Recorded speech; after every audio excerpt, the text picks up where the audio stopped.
Oi, gente. Antes da gente iniciar aqui, voltar para o nosso estudo de nacionalidade, depois a gente vai estudar direitos políticos e partidos políticos, aí a gente fecha a parte dos direitos e garantias fundamentais, terminando aí o título 2. Quero só lembrar para você que eu sei que estudar para concurso não é uma coisa fácil, principalmente se é online. Que a gente se sente muito só, eu sei disso, né? Claro. Mas eu quero dizer para você que nós estamos juntos, tá? Não desista. Quem estuda para concurso e não tem tempo e vai ter que estudar online, eu digo que tem uma pessoa que tem sangue no olho, porque é muito complicado. Mas não desista, vá em frente, siga. Eu não conheci nenhum concurseiro que tenha chegado e não tenha dito essa frase que eu vou dizer agora para você.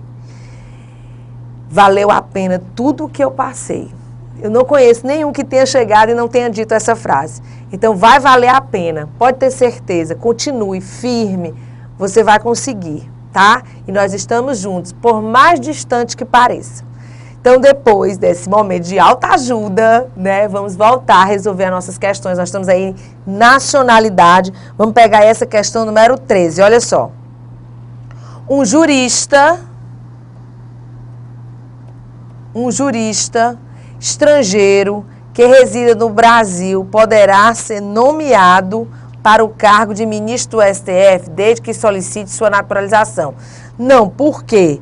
O item está errado. Por que ele não pode, mano? Porque todos os ministros do Supremo Tribunal Federal têm que ser brasileiros natos. Está aí no artigo 12, nós já estudamos, parágrafo 3º. Não é só o presidente do STF, não? Não, tem lá dizendo os ministros do Supremo Tribunal Federal. Então, o item está errado por conta disso. Vamos lá, questão 14 agora. Na hipótese de cancelamento de naturalização por decisão judicial fundada na constatação de ocorrência de prática de atividade nociva ao interesse nacional, o interessado não pode readquirir a naturalização mediante novo processo de naturalização. Certíssimo. Não pode mesmo. Porque aqui, gente, ó, perda da nacionalidade. E ele não tem como readquirir a naturalização por um novo processo, tá? Cancelamento da naturalização. Perda da naturalização. Lembra que está no artigo 12, parágrafo 4º.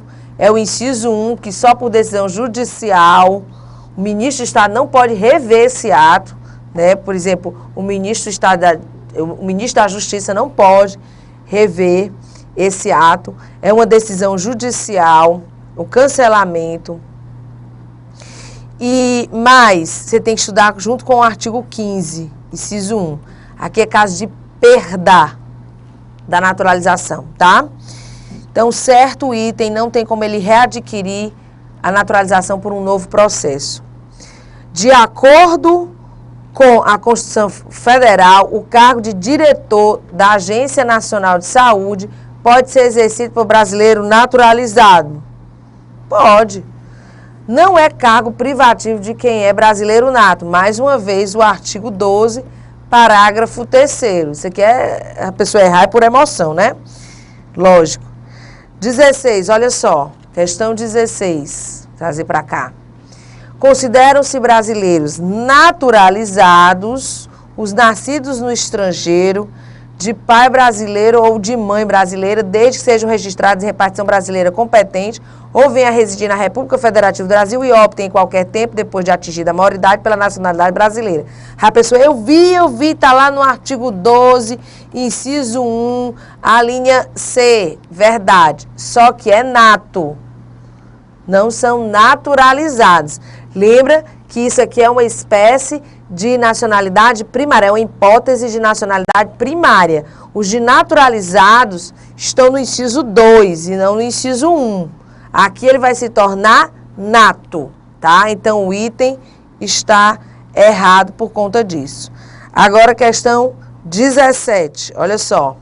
A naturalização de uma pessoa que tenha adquirido a nacionalidade brasileira poderá ser cancelada por ato do presidente da República, na condição de chefe de Estado, com a indicação dos fatos e fundamentos jurídicos que embasarem sua decisão.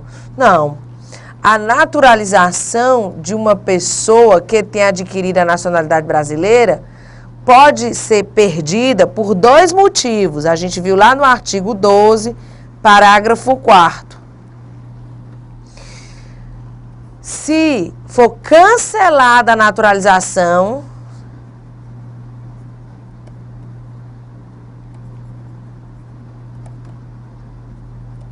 e aqui tem que ser por ordem judicial, transitada em julgado, por ato nocivo ao interesse nacional, certo? Tudo isso. Ou quando ele adquire outra nacionalidade. Aqui o naturalizado, porque se for o nato, só se ele adquirir outra nacionalidade, aquele país não reconhecer a dele, tá? E ele adquirir mesmo assim espontaneamente, porque até se ele for obrigado, ele não perde a nacionalidade brasileira. Então, se lembra desse detalhe. Mas o que ele diz aqui? E só a Constituição prevê hipótese de perda da nacionalidade. São aquelas 3 reguinhas que eu falei para você.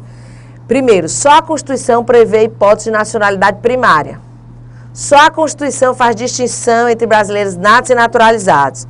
E só a Constituição dita as hipóteses de perda da nacionalidade. Então, se você olhar aqui para essa questão 17, ele diz o seguinte: a naturalização de uma pessoa que tenha adquirido a nacionalidade brasileira poderá ser cancelada por ato do presidente da República na condição de chefe de Estado, com a indicação dos fatos e fundamentos jurídicos que embasarem sua decisão. Não existe essa previsão na Constituição e só a Constituição pode prever essa hipótese.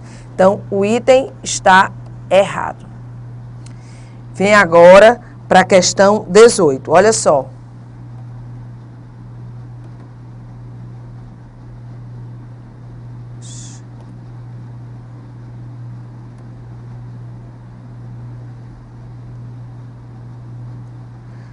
Estou me emocionando aqui, homem.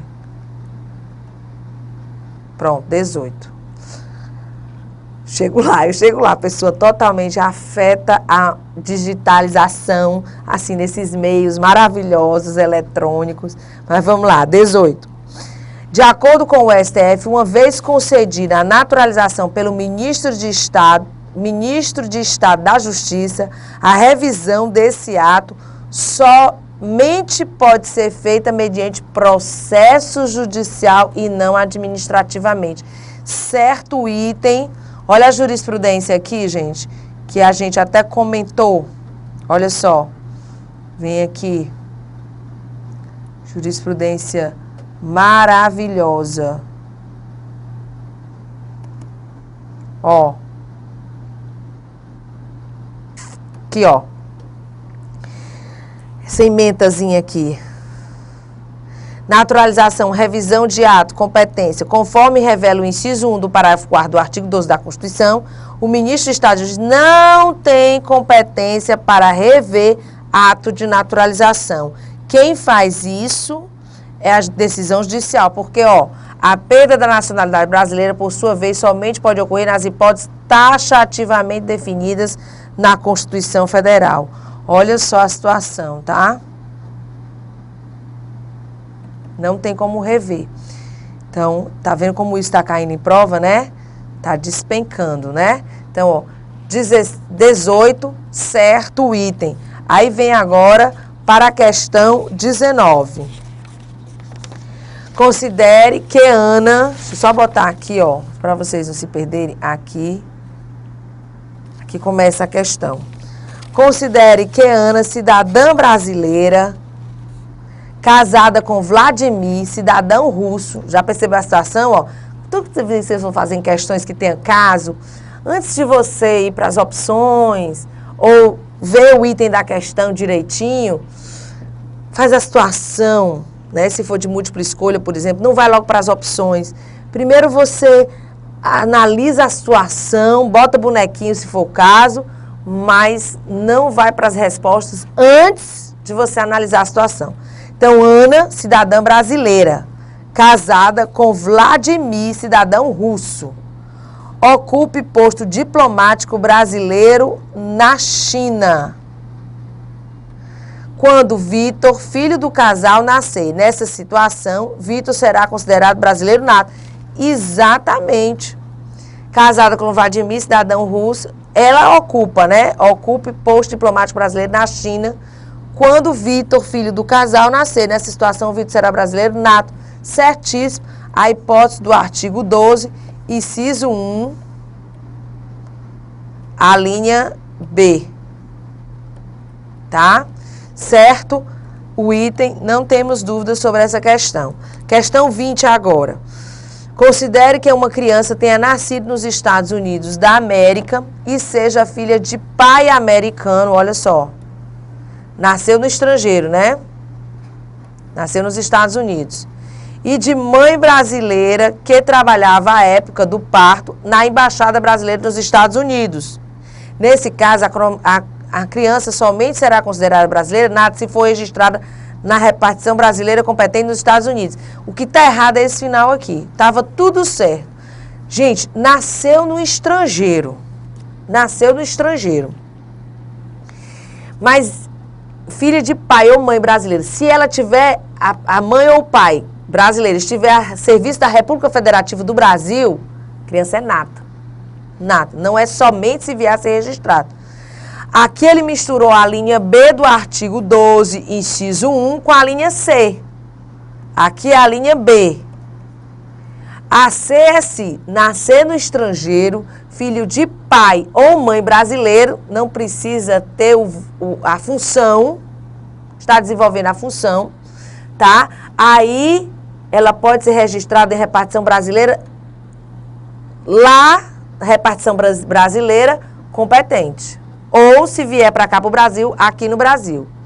Caso os pais não façam isso, é aquela vindo residir na República Federativa do Brasil, opta pela nacionalidade brasileira após atingida a maioridade a qualquer tempo.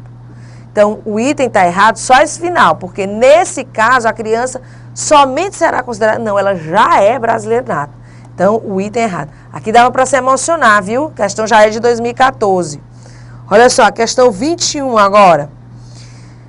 Se um casal formado por um cidadão argentino e uma cidadã canadense for contratado pela República do Uruguai para prestar serviço em representação consular desse país no Brasil e durante a prestação desse serviço tiver um filho em território brasileiro, tal filho, conforme o disposto na Constituição Federal, será brasileiro nato. Certíssimo. Não, Malu, não será, porque ele está a serviço da República do Uruguai. Para ele não ser brasileiro nato, que é a única exceção do artigo 12, inciso 1, a linha A, ele tem que estar a serviço do seu país de origem. Olha só, o casal formado por um cidadão argentino e uma cidadã canadense for contratado pela República do Uruguai para prestar serviço em representação consular desse país no Brasil. E durante a prestação desse serviço, tiver um filho em território brasileiro. Tal filho será brasileiro nato. Ele só não seria se ele fosse filho de estrangeiros e um deles estivesse aqui a serviço do seu país de origem. É a única exceção. O resto não está nessa exceção, é brasileiro nato. Fantástica essa questão número 21, viu? De olho, hein, gente? Que qualquer coisa a pessoa erra. Aí eu venho para o artigo 13 para finalizar a nacionalidade. E aí tem, a língua portuguesa é o idioma oficial da República Federativa do Brasil. Cuidado, não é o único idioma reconhecido pela República Federativa do Brasil. O Brasil reconhece a cultura indígena, a língua indígena, inclusive, tá? É o idioma oficial. Cuidado para mudanças de palavras, não dá erro na questão. Depois, são símbolos da República Federativa do Brasil, a bandeira, o hino, as armas e os selos nacionais. Os estados, o DF e os municípios poderão ter símbolos próprios. Teve um aluno que me mandou um e-mail, não sei de onde é esse aluno, mas eu já vou dando um abraço para o pessoal de Salvador, da Bahia. Ô, terra para eu gostar. Pensa numa terra para eu gostar. Minha gente, pulei muito carnaval em Salvador. Misericórdia. Então, olha só. Olha a situação aqui. Me mandaram aqui como memorizar os símbolos da República Federativa do Brasil. Olha só. O povo não se mirou. Bandeira, O I, né? HI, hino, bandeira. O hino. O A, armas. O S, selos. Bahia, Salvador, né? Selos. Olha aqui, minha gente. Esse povo não só pode ser de Salvador, esse rapaz criativo, né? Enfim, são os símbolos da República Federativa do Brasil. A bandeira, o hino, as armas e os selos nacionais. Pegadinha, para mim, não seria isso. Mas seria o quê?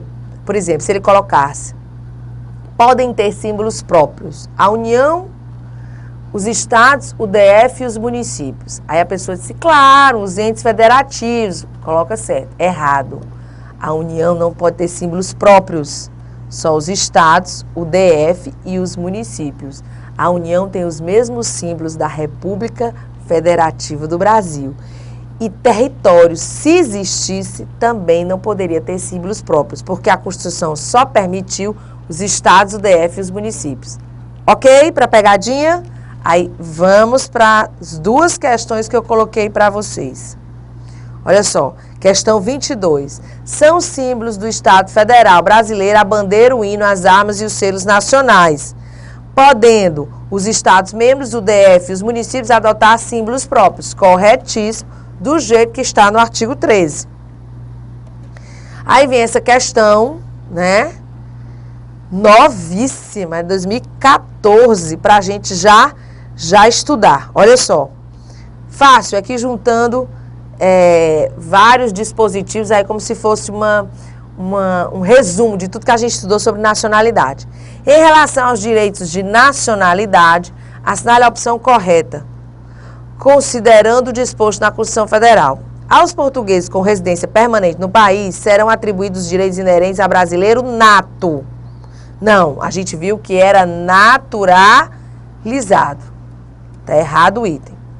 Será declarada a perda da nacionalidade do brasileiro que cometer crime contra a vida do presidente da República.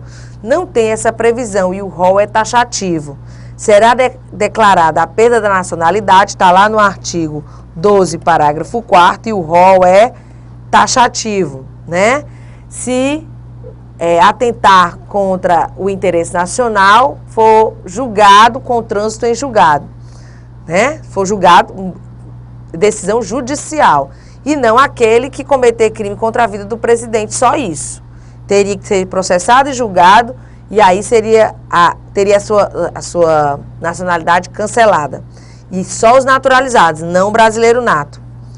É privativo de brasileiro nato o cargo de juiz de direito? Não, o cargo de juiz de direito não é privativo. Que é privativo está no artigo 12, parágrafo 3º, são os ministros do Supremo Tribunal Federal. Considera-se brasileiro naturalizado.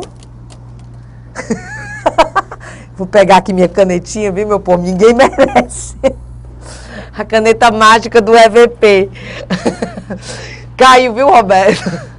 Olha só, considera-se brasileiro naturalizado o nascido no estrangeiro, de pai brasileiro e mãe estrangeira, se o pai estiver a serviço da República Federativa do Brasil. Não é I, é OU. Então, considera-se brasileiro e é nato. Eita, vários erros, né? O nascido no estrangeiro, de pai brasileiro ou mãe e mãe. Não, mas aquele que... Desculpa, gente. Aquele que dizer que pai brasileiro e mãe brasileira. Tudo bem. Então, isso aqui não é o erro, não. Deixa eu só apagar. Sei que ele estava colocando o dispositivo, mas não. Aqui ele está falando uma situação, então aqui não está errado. Ó, ele apenas está dizendo o seguinte: considera-se brasileiro naturalizado, nascido no estrangeiro, de pai brasileiro e mãe estrangeira, se o pai estiver a serviço da República Federativa do Brasil. Seria, mas seria nato e não naturalizado. Então o item também está errado. Está aí no artigo 12, inciso 1, a linha B. Tem que ser nato. O Distrito Federal e os municípios poderão ter símbolos próprios? Poderão ou não? Poderão.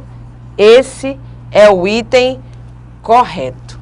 Então, aí a gente termina a parte de nacionalidade, mas a gente continua a falar de quê?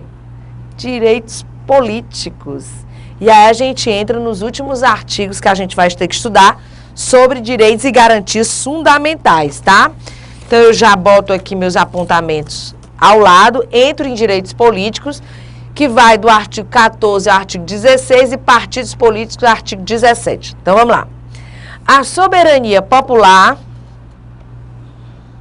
será exercida pelo sufrágio universal e pelo voto direto e secreto com valor igual para todos e nos termos da lei mediante plebiscito, referendo e iniciativa popular. Então é só você colocar na sua cabeça que a soberania popular, que é o poder do povo, né, a vontade do povo, acima de toda vontade, inclusive pelo princípio da soberania popular, é que um plebiscito previsto legalmente não pode ser, ele vincula quando ele dá negativo. Para você ter ideia, isso tudo por conta da soberania popular, princípio da soberania popular. Então, que maneira nós exercemos essa soberania popular? Nos casos previstos aqui, plebiscito, que é uma consulta prévia, referendo, que é uma consulta posterior, e a iniciativa popular, que é a possibilidade de você apresentar um projeto de lei ao legislativo, a iniciativa de um projeto popular. Coloquei até aqui para você, não se lembre que o plebiscito, é só se lembrar do Cebolinha, gente. Plebiscito é uma consulta prévia, referendo a uma consulta posterior. Maluco que você está falando que tem que se lembrar do Cebolinha? Porque para o Cebolinha, prévio de plebiscito é plévio. Olha só, né? Prévio é plévio. Cebolinha serve para tudo nessas horas. Então, ó, plebiscito, referendo, iniciativa popular. Coloquei até os artigos aqui correspondentes dessa iniciativa popular. Vamos lá para a gente dar uma olhadinha? Pega o seu artigo 61, parágrafo 2º, na sua Constituição, por favor. Olha só o que aqui diz aqui. A iniciativa popular pode ser exercida pela apresentação à Câmara dos Deputados de projeto de lei subscrito por, no mínimo, 1% do eleitorado nacional, distribuído pelo menos por 5 estados, com não menos de 0,3% dos eleitores de cada um deles. Então, essa iniciativa popular, já prevista no caput do artigo 61, que você pode chegar à conclusão que é de lei ordinária como de lei complementar, tá? Quando ele diz a iniciativa das leis no caput do 61, complementares e ordinárias, cabe a qualquer membro ou comissão da Câmara dos Deputados, do Senado Federal ou do Congresso Nacional, ao Presidente da República, ao Supremo Tribunal Federal, aos Tribunais Superiores, ao Procurador-Geral da República e aos cidadãos, na forma e nos casos previstos nesta Constituição. Então, aos cidadãos está aqui no parágrafo 2º. Lembra que ele apresenta primeiro na Câmara, é a casa iniciadora, tá? E é dessa fórmula fácil, né? 1% do eleitorado nacional, dividindo em 5 estados, cada estado subscreve 0,3%. Minha nossa senhora, é porque existem regras, gente, que foram colocadas na Constituição para você nunca exercer. Essa é uma situação. Por isso que a gente tem tão poucos projetos que se iniciaram por iniciativa popular, né? Se eu não me engano, 2, se eu não me engano. Que absurdo. A lei da ficha limpa é um projeto popular, iniciado popularmente, né? Tudo bem. Malu, isso é a nível de União, tá aqui no artigo 61, parágrafo 2º. E a nível de Estado, aí você vem para o 27, parágrafo 4º. Acompanha aqui comigo. 27, parágrafo 4º. Aqui no 27, parágrafo 4º, é aquele temazinho que eu sempre digo, né? Ado, cada qual no seu quadrado. Por quê? Porque vai depender da legislação do Estado, de cada Estado. Olha o 27, parágrafo 4º. A lei disporá sobre a iniciativa popular no processo legislativo estadual, cada qual no seu quadrado. E o 29, inciso 13, ele vai falar a nível de município. Coloquei aqui também para vocês, ó, o 29, inciso 13. Iniciativa popular de projetos de lei de interesse específico do município, da cidade ou de bairros, através de manifestação de, pelo menos, 5% do eleitorado. Então, essa é a forma de se exercer a iniciativa popular. Lembrando que a soberania popular será exercida pelo sufrágio universal. Malu, já tivemos sufrágio restrito? Já. A nossa Constituição de 1824, o nosso sufrágio era restrito censitário. Só votava quem tivesse dinheiro. O sufrágio é o direito de votar e ser votado. Mas não decora só assim, não. Né? Porque, por exemplo, o CESP usa o nome de alistabilidade e elegibilidade. Capacidade eleitoral ativa, capacidade eleitoral passiva. Tá? Então, não memoriza só a votar e ser votada. Até porque você agora, depois que já começou a estudar direito, está todo se achando, já está falando todo difícil, né? Então, alistabilidade, elegibilidade. Sufrágio universal. Viu para a questão número 1, olha só o que ele diz aqui. O povo exerce o poder por meio de representantes eleitos ou de forma direta, como nos casos de plebiscito e referendo.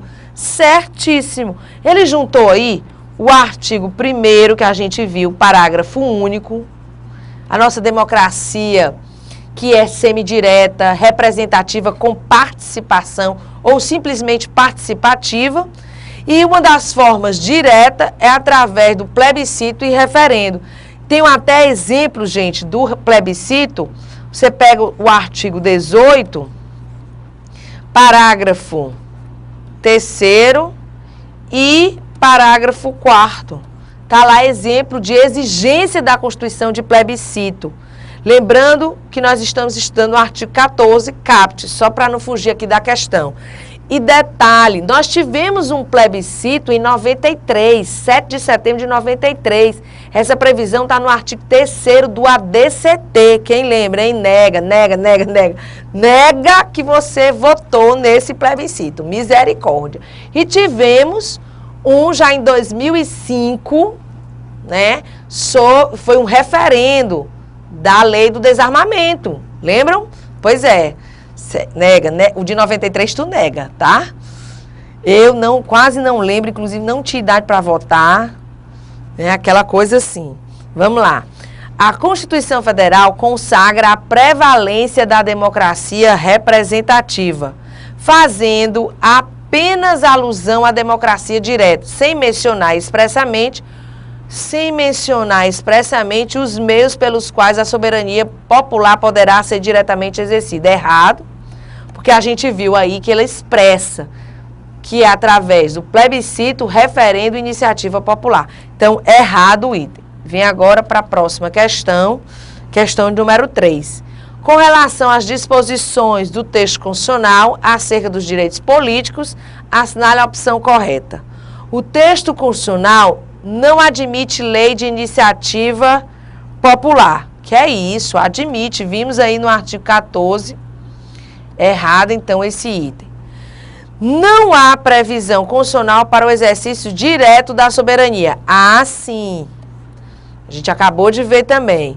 O direito de sufrágio abrange a alistabilidade e a elegibilidade, concebidas respectivamente como capacidade de votar e de eleger, e a de ser votado e de ser eleito. Exatamente, que são os chamados direitos políticos positivos, tá?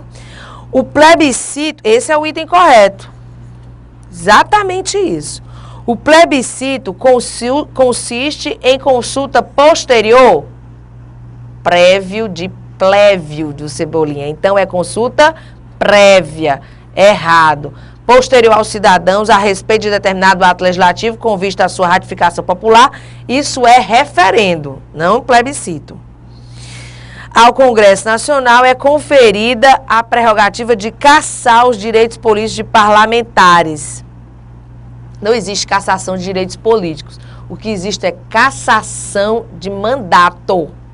Você vai ver no artigo 15 que os únicos casos de perda ou suspensão, perda é uma espécie de cassação, são os previstos lá no artigo 15. O que o Congresso faz, e aí está no artigo 55 da sua Constituição, é a cassação do mandato eletivo, tá? Do mandato eletivo. E aí não é o Congresso, é cada um na sua casa. Câmara dos Deputados, os deputados, Senado Federal, os senadores. Então, também se você entendesse que é sim cassação dos direitos políticos, né? estaria errado porque estão falando de Congresso. E não, quem caça o mandato de deputado é a Câmara. Quem caça o mandato de senador é o Senado. Então, de qualquer forma, você chegaria ao resultado da questão aqui. E aí a gente termina por enquanto. No próximo vídeo a gente continua falando de direitos políticos, de uma forma agora falando sobre capacidade eleitoral ativa, passiva, os direitos políticos negativos, direitos políticos positivos. Até o próximo vídeo. Um grande beijo.